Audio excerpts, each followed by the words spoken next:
Elaborating further, he said, gender identity refers to each person's deeply felt internal and individual experience of gender, which may or may not correspond with the sex assigned at birth, including the personal sense of the body, which may involve a freely chosen modification of bodily appearance or functions by medical, surgical, or other means, and other expressions of gender, including dress, speech, and mannerisms.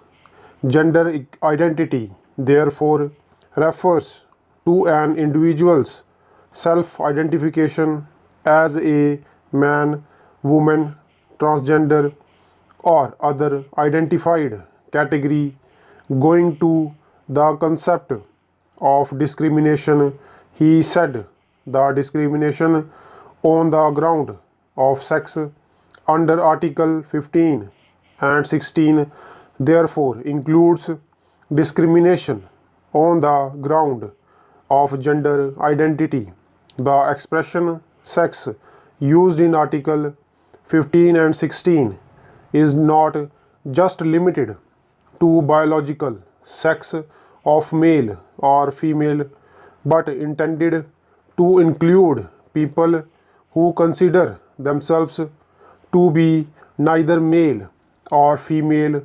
Dealing with the legality of transgender, Radhakrishnan J. ruled the self-identified gender can be either male or female or a third gender.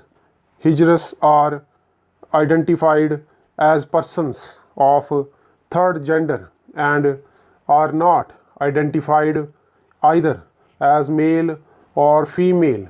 Gender identity, as already indicated, refers to a person's internal sense of being male, female, or a transgender. For example, Hijras don't identify as female because of their lack of female genitalia or lack of reproductive capacity.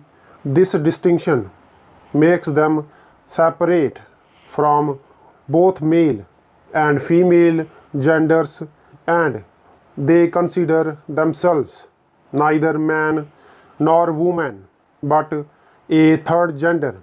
Sikri J, in his concurring opinion developing upon the rights of transgenders, laid down that gender identification is an essential component which is required for enjoying civil rights by the community.